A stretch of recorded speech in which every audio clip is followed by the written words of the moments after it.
गोरी सोवे सेज पर मुख पर डारे केस, चल खुसरो घर आपने रैन भई चहु देस। अमीर खुसरो ने जब निज़ामुद्दीन औलिया को विदाई दी थी, तब उस भावुक क्षण में उन्होंने अपने गुरु के प्रति यही शब्द कहे थे और उसके 6 महीने बाद अमीर खुसरो ने भी आखिरी सांस ले ली। मैं उसी कॉम्प्लेक्स में मौजूद हूँ जहाँ इन दोनों गुरु और शिष्यों को दफन किया गया, और ये है निज़ामुद्दीन औलिया की दरगाह का परिसर। इस परिसर में 70 से ज़्यादा कब्रें मौजूद हैं और इन कब्रों में कई नामचीन दिग्गजों की भी कब्रें हैं, जिसमें जहां आरा जिन्होंने चांदनी चौक को बनाया उनकी कब्र भी मौजूद है। साथ ही जहांगीर की कब्र भी मौजूद है, जो अकबर शाह द्वितीय के बेटे थे और मुग़ल बादशाह के दावेदार थे, लेकिन अंग्रेज़ नहीं चाहते थे कि वो बादशाह बने, इसलिए बहादुर शाह ज़फ़र को बादशाह बना दिया गया और जहांगीर को दंड मिला। और जब वो दंड से छूटकर दिल्ली वापस लौटे तो उन्होंने फूल वालों की सैर की शुरुआत की। तो दोस्तों, आइए सफ़र की शुरुआत करते हैं।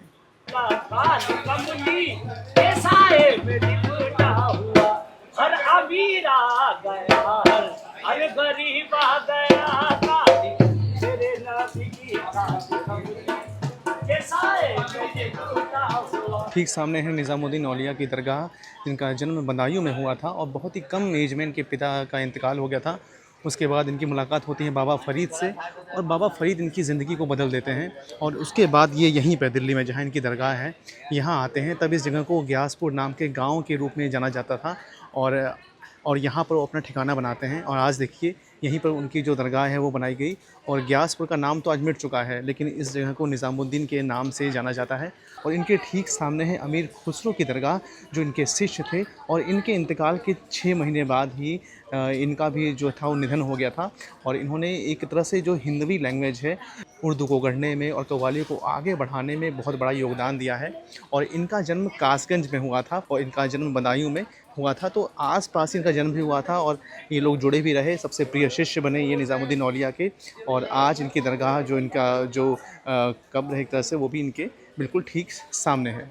दोस्तों, ये दरगाह 700 साल पुरानी दरगाह है और यहाँ पर कई निशानियाँ हैं। बेसिकली जो कब्रें हैं उनके बारे में जानना बहुत ज़रूरी है। ये देखिए 3-4 कब्रें यहाँ पर हैं, 5 कब्र है यहाँ पर, और इस पूरे कॉम्प्लेक्स में 70 से ज़्यादा कब्रें मौजूद हैं। आई थिंक छठी कब्र भी है, देखिए वो भी बच्चे की कब्र है वहाँ पर। तो ये जो कब्रें हैं बेसिकली ये मुग़ल जो परिवार था उनके लोगों की कब्रें थी, या इनके जो शिष्य थे उनकी कब्रें हैं। और ऐसा कहा जाता है कि जो मुग़ल परिवार के लोग थे वो इनके पास दफन होना चाहते थे, और ऐसा करके वो एक तरह से चाहते थे कि मरने के बाद उनकी जो आत्मा है उसको शांति मिले।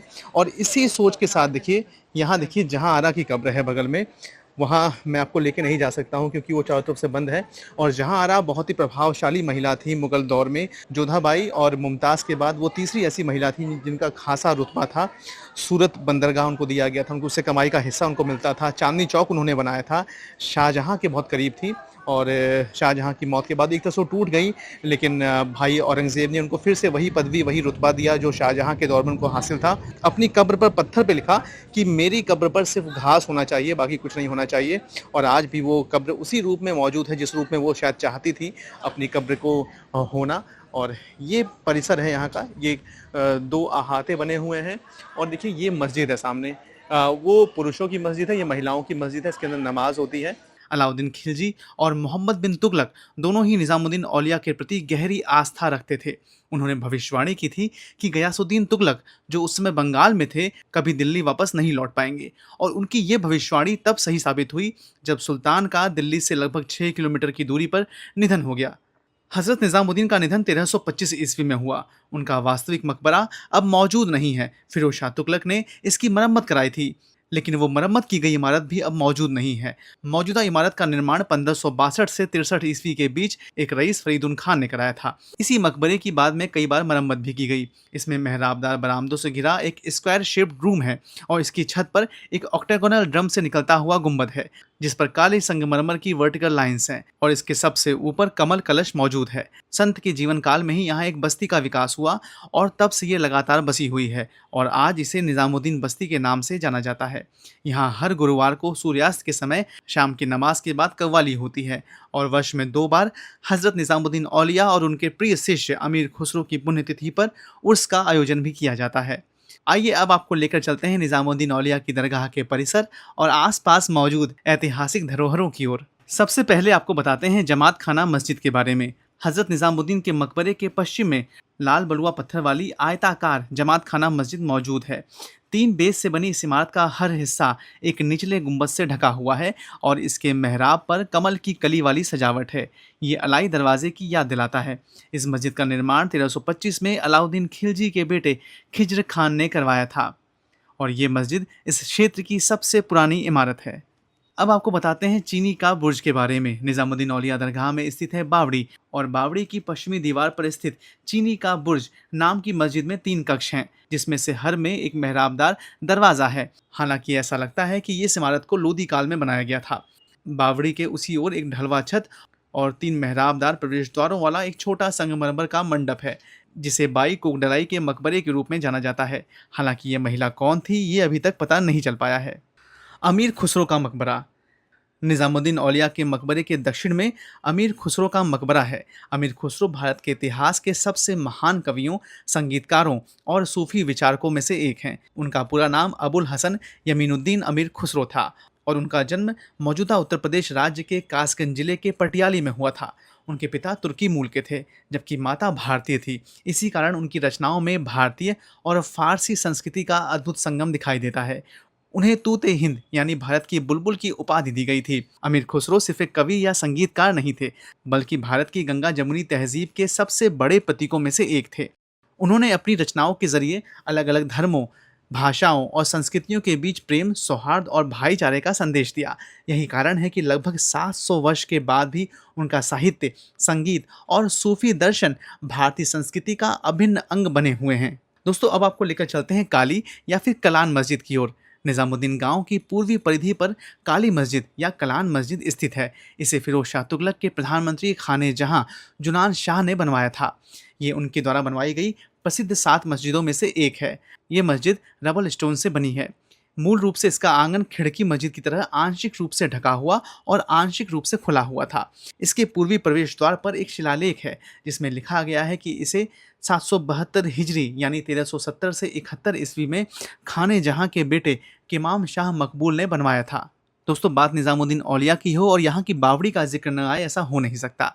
दरगाह के अहाते के उत्तरी द्वार पर एक बड़ी बावड़ी स्थित है। इसे संत को मानने वाले लोग बहुत पवित्र मानते हैं। कहा जाता है कि जब गयासुद्दीन तुगलक तुगलकाबाद के निर्माण में व्यस्त था और उसने मजदूरों को कहीं और काम करने से मना कर दिया था, उसी समय ये बावड़ी भी बनाई जा रही थी। मजदूर रात में निज़ामुद्दीन औलिया के लिए इस बावड़ी का निर्माण करते थे, लेकिन सम्राट ने गुस्से में आकर तेल की बिक्री पर भी रोक लगा दी, ताकि रात में बावड़ी का निर्माण न हो सके। तब कहा जाता है कि निज़ामुद्दीन औलिया के आशीर्वाद से तेल की जगह बावड़ी के पानी का इस्तेमाल किया गया और दिए को जलाया गया। खाने जहां तिलंगानी का मकबरा। गांव के उत्तर पश्चिमी कोने पर फिरोज शाह तुगलक के प्रधानमंत्री खाने जहां तिलंगानी का मकबरा खड़ा है, जिनका वास्तविक नाम खाने जहां मकबूल खान था। इसमें एक केंद्रीय ऑक्टागोनल रूम है, जो एक बरामदे से घिरा हुआ है और एक गुंबद से भी ढका हुआ है। इसकी हर भुजा 3 मेहराबदार गेट से बंधी हुई है। हालांकि ये अब जर्जर स्थिति में है, लेकिन वास्तुकला की दृष्टि से मकबरों के विकास में ये एक अहम स्थान रखता है और ये दिल्ली का पहला ऑक्टागोनल मकबरा है। दोस्तों, अब आपको बताएंगे अतगा खान के मकबरे के बारे में।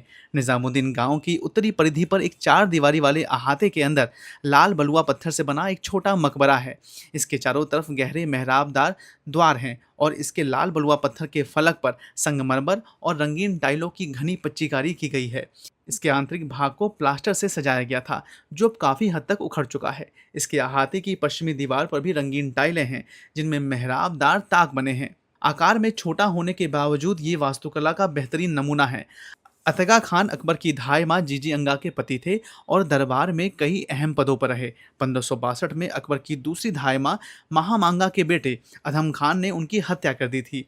मकबरे के दक्षिणी द्वार पर बने एक शिलालेख में ये लिखा गया है कि ये 974 हिजरी यानी 1566 से 67 के बीच बनकर तैयार हुआ था। दोस्तों, अब आपको बताते हैं 64 खंबा के बारे में। अतगा खान के मकबरे से कुछ ही दूरी पर पूरब में 64 खंबा स्थित है, जो 64 खंभों वाला संगमरमर का एक मंडप है। इसमें अतगा खान के बेटे सहित कई लोगों की कब्रें हैं। मूल रूप से इसे एक हॉल के रूप में बनाया गया था, लेकिन बाद में इसे मकबरे के रूप में बदल दिया गया। इसे दीवार से घेरा भी गया है। मुख्य कब्र पर एक शिलालेख उकेरा गया है, जिस पर यह दर्ज है कि इसे 1623 से 1624 के बीच बनाया गया था। गालिब का मकबरा 64 खंबा के अहाते के बाहर आते ही उत्तर दिशा में प्रसिद्ध कवि मिर्ज़ा गालिब की मज़ार है। हाल के वर्षों में कब्र को एक छोटी संगमरमर की संरचना से ढक दिया गया है और चारों ओर एक दीवार भी बनाई गई है।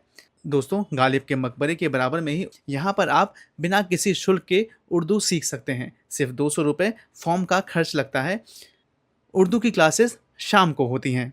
अब आपको बताते हैं बाराखम्बा के बारे में, जिसके नाम पर दिल्ली में बाराखम्बा मेट्रो स्टेशन भी है।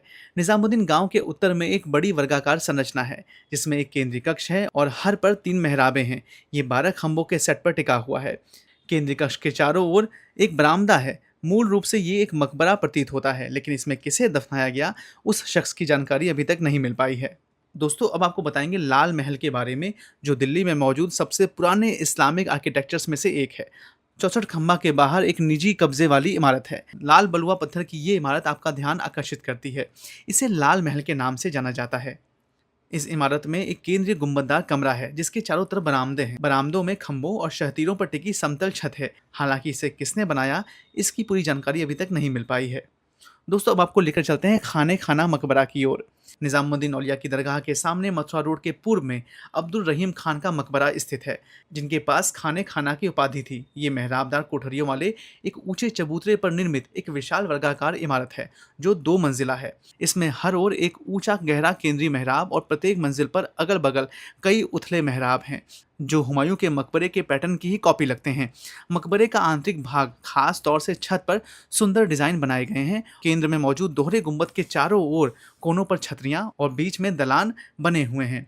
इसमें मूल रूप से लगे लाल बलुआ पत्थर, संगमरमर और अन्य पत्थरों को बाद में हटा दिया गया था और सफदरजंग के मकबरे में इसका इस्तेमाल किया गया था। अब्दुल रहीम खाने खाना अकबर के संरक्षक बैरम खान के बेटे थे और उन्होंने अकबर व जहांगीर दोनों की सेवा की। वे कई भाषाओं के जानकार थे और उन्होंने रहीम के नाम से हिंदी में दोहों की रचना भी की।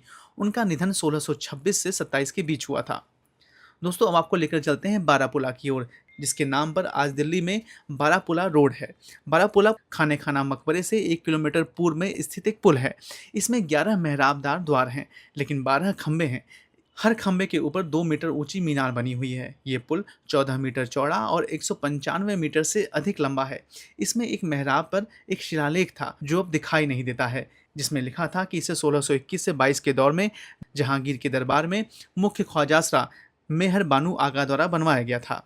दोस्तों, आइए अब जानते हैं कैसे पहुंच सकते हैं। अगर आप मेट्रो से यहाँ पर आ रहे हैं तो पिंक लाइन पर मौजूद हज़रत निज़ामुद्दीन मेट्रो स्टेशन सबसे नज़दीकी स्टेशन है। यहाँ से आप ई रिक्शा लेकर 10 से 15 मिनट में दरगाह तक पहुँच सकते हैं। अगर आप ट्रेन से आ रहे हैं तो हज़रत निज़ामुद्दीन रेलवे स्टेशन से ऑटो या ई रिक्शा लेकर 5 से 10 मिनट में यहाँ पहुँच सकते हैं। पैदल जाना चाहें तो करीब 20 मिनट का सफ़र आपको तय करना होगा। अगर आप कार या बाइक से आ रहे हैं तो गाड़ी मुख्य सड़क या आसपास मौजूद पार्किंग में आपको खड़ी करनी होगी। दरगाह और बावली तक जाने के लिए आपको पैदल रास्ते को पार करना होगा। आप यहाँ पर बस के ज़रिए भी पहुँच सकते हैं। दरगाह के पास ही हज़रत निज़ामुद्दीन बस स्टैंड भी है। यहाँ पर दिल्ली परिवहन निगम की कई बसें आती हैं, जिनमें से कुछ प्रमुख बसों के नंबर हैं 19, 101, 166, 181, 274, 402, 403, 405, 408, 411, 429, 438 आदि। फोटो में आपको लगभग सभी बसों के नंबर दिखाई दे रहे हैं। आप इन बसों की सर्विस लेकर निज़ामुद्दीन औलिया की दरगाह आ सकते हैं।